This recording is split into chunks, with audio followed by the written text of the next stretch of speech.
Texas Chainsaw Massacre Remake. We came here last time, didn't get any video footage inside or anything like that. We're going to rectify that tomorrow. As you can see though, not much has changed, and in a second we're going to go around back. There's actually a small little filming location back there that we didn't get last time. We're going to take care of that right now. So the last time I was here, I had completely forgotten that if you had walked around back, you would see what is a shed is actually the bathroom from the movie. Jessica Biel comes out from the back, needs to use the bathroom, and you get a pretty nasty toilet in there.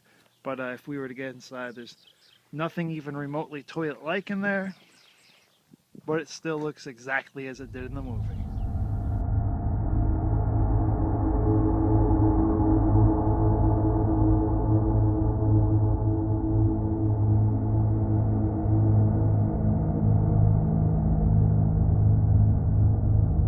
Reasons I came back here, one of the things I definitely wanted to redo was visit the old Crawford Mill.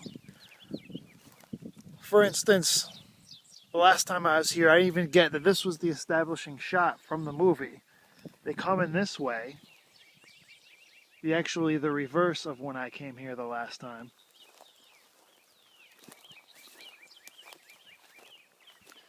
What's especially crazy about this, if you look over there, you can see a house in the road. Marcus Nispel did a great job of selling that this place is kind of in the middle of nowhere, but when you look around, that's definitely not the case.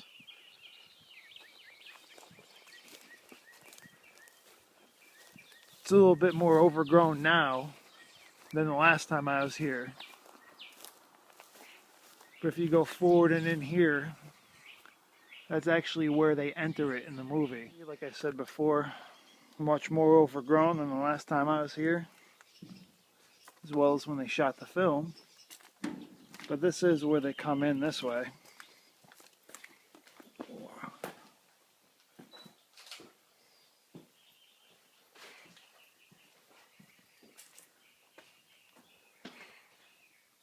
I know it's pretty dark, but what's the coolest thing, existing thing still here, is this is the cabinet that Jebediah, or I'm sorry, no, that was Jebediah's bed, was over there. But this is definitely the cabinet that had the possum in it. Let's try that again with a little light. Someone has since put this thing in front of it. Can't quite close it. Why don't you help me give it a push?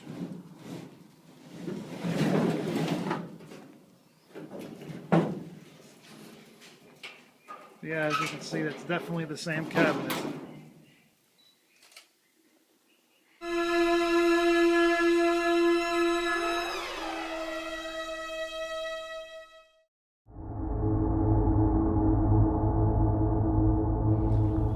The outside is still the same as the last time I was here. I do love pointing out the fact that the road is literally 20 to 30 feet away.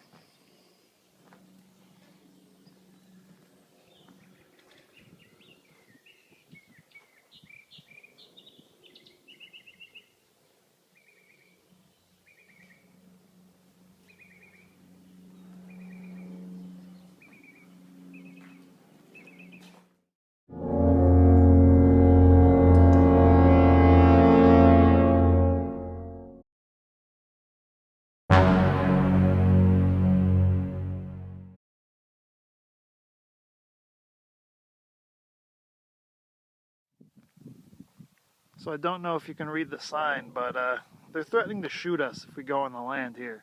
So as you can see, Texas Chainsaw Remake house, still as friendly as ever. Am I going to get any closer? Fuck no.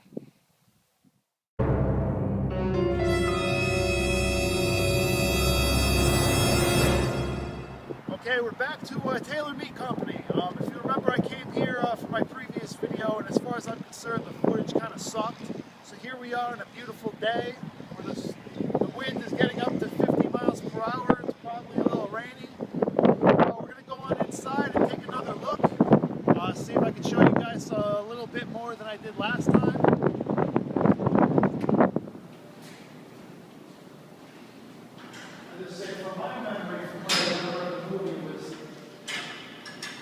some sort of machinery or something over here. Jessica Biel coming in from this side. I think my recollection of chased her down to shoot. Oh yeah, most definitely. Yeah, let me steal it from you. Yeah, it was came in from this way. Yeah, I remember that perfectly. Came in this way. And I remember her kind of crawling through something, and that's probably something they dressed up for set. Yeah. Kind of chased her this way. Now, normally for day-to-day operation, what do you use this room for? Butchering.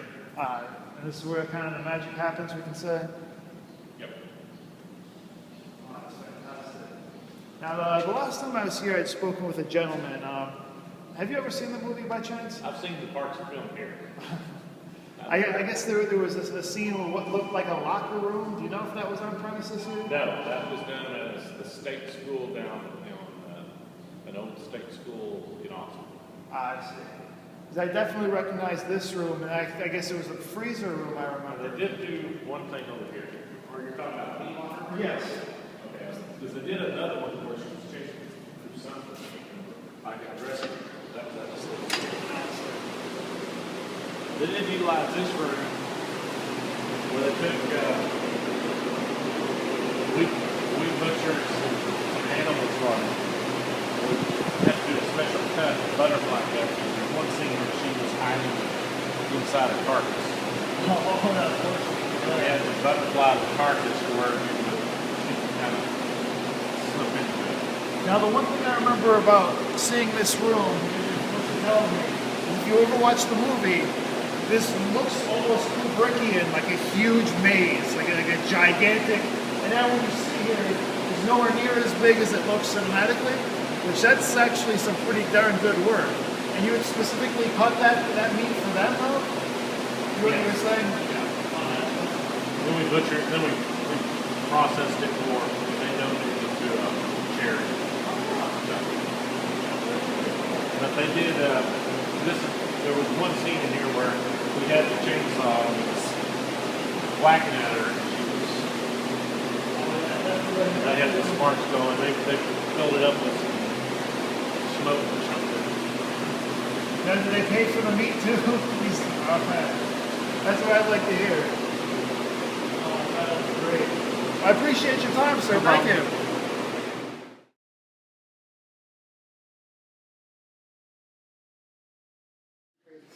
Okay, so one thing I didn't do the last time I was here was go through back here.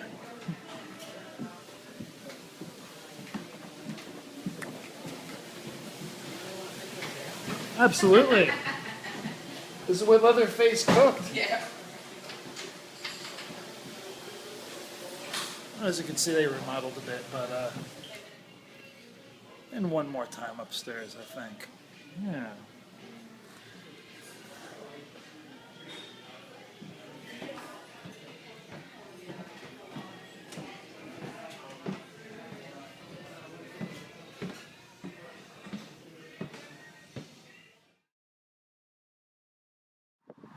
So on what is probably the windiest day in Texas history, I wanted to come by Bilbo's Texas Landmark one more time. This is the barbecue from the original Texas Chainsaw, and as you can see, it's seen better days. I can't imagine it's going to be up and in this good a condition for much longer. Not too much has changed from when the movie was filmed. See right over here was around where the gas pumps were. I believe they had a soda machine right over here. The actual interior where the barbecue was over here through this door. A little bit overgrown. Don't think you can see too much inside the windows.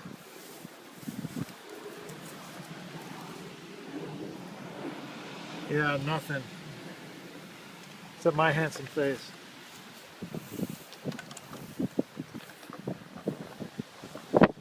But as you can see, definitely pretty beat up. And if you guys want to see it, now is your chance.